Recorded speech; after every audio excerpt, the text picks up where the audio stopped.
Les origines du projet Néologie, c'est une équipe de bénévoles qui avait envie d'innover et de créer des logements pour des personnes et les sortir du mal logement. Ça s'est traduit par un projet concret de réhabilitation de patrimoine de communes. Donc on a choisi de réhabiliter pour ensuite créer des logements en location sociale, donc pour des personnes avec des tout petits revenus, donc avec des loyers très faibles, et surtout en habitat participatif où les habitants contribuent à la construction et à la conception du projet, mais surtout à la gestion et dans la vie du lieu.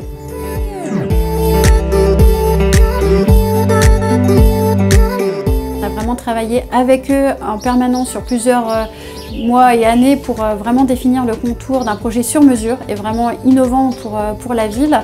Nous avons travaillé avec un diagnostic social de territoire, ce qui était vraiment très important pour vraiment être adapté aux enjeux locaux du territoire. On a travaillé sur la durée du bail à réhabilitation, etc. On s'est appuyé sur notre partenaire clé et essentiel qui est SNL Prologue, qui est un bailleur social de région parisienne pour pouvoir porter sur la durée tous les travaux et le montage juridique.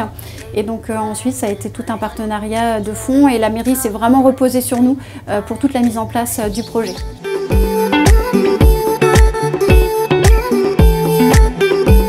On a travaillé dans un premier temps avec les habitants de la commune pour leur présenter le projet, surtout pour travailler sur la reconversion d'un patrimoine qui était vraiment chargé d'histoire pour tous les habitants, donc c'était très important de les associer à la dynamique. Et ensuite on a travaillé avec les futurs habitants du lieu et pour cela on a monté des ateliers de travail avec l'architecte pour ajuster au mieux les aménagements des appartements pour s'adapter à ce qu'ils avaient envie.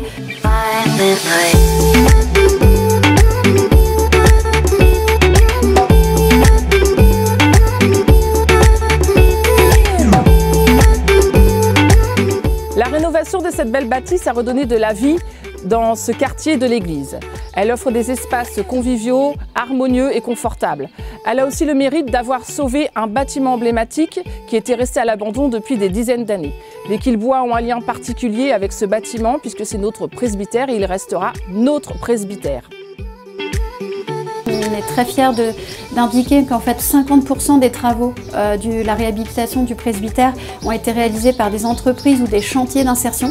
Donc c'est de l'emploi local et de l'insertion, donc il y a une vraie vocation sociale. C'est revitaliser une commune qui aujourd'hui est peut-être un peu en déficit d'habitants, donc ça donne davantage d'habitants à la commune qui sont motivés pour participer aussi à d'autres actions sur la ville.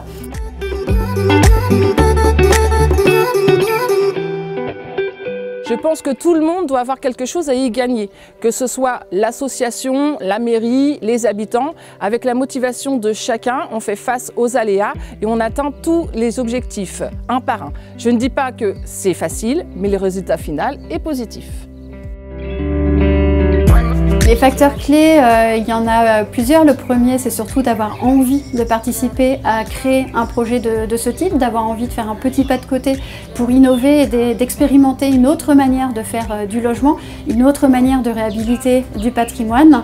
C'est aussi s'appuyer sur des équipes vraiment très actives et motivées, notamment un architecte, mais aussi les équipes techniques qui peuvent intervenir à toutes étapes du projet. On a eu des entreprises qui ont vraiment joué le jeu sur ce projet-là de réhabiliter dans vraiment le respect du patrimoine. C'est s'appuyer bien évidemment sur des partenaires financiers sans qui on ne pourrait pas créer ce type de projet. Donc je pense notamment à la Fondation du patrimoine qui nous a vraiment aidé à compléter notre budget. Et enfin, et surtout, et c'est ce qu'on prône vraiment avec l'association Néologie, c'est d'avoir un accompagnement humain.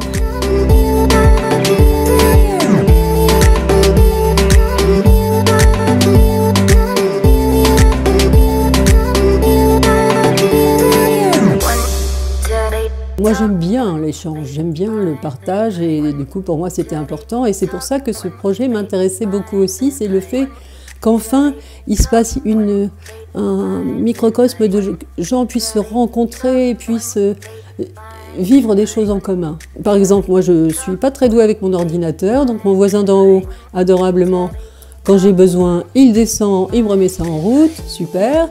Et moi je le nourris en plaquettes de chocolat, par exemple au lait, parce que j'ai repéré qu'il aimait bien. Bon. Et puis je m'occupe de sa petite fille de temps en temps, elle vient jouer au domino, mais aussi je m'occupe de l'aider à faire ses devoirs. Enfin voilà, on se rend service. Partager, ça me semble primordial dans cette vie-là, c'est vraiment notre route, on doit faire ça, quoi.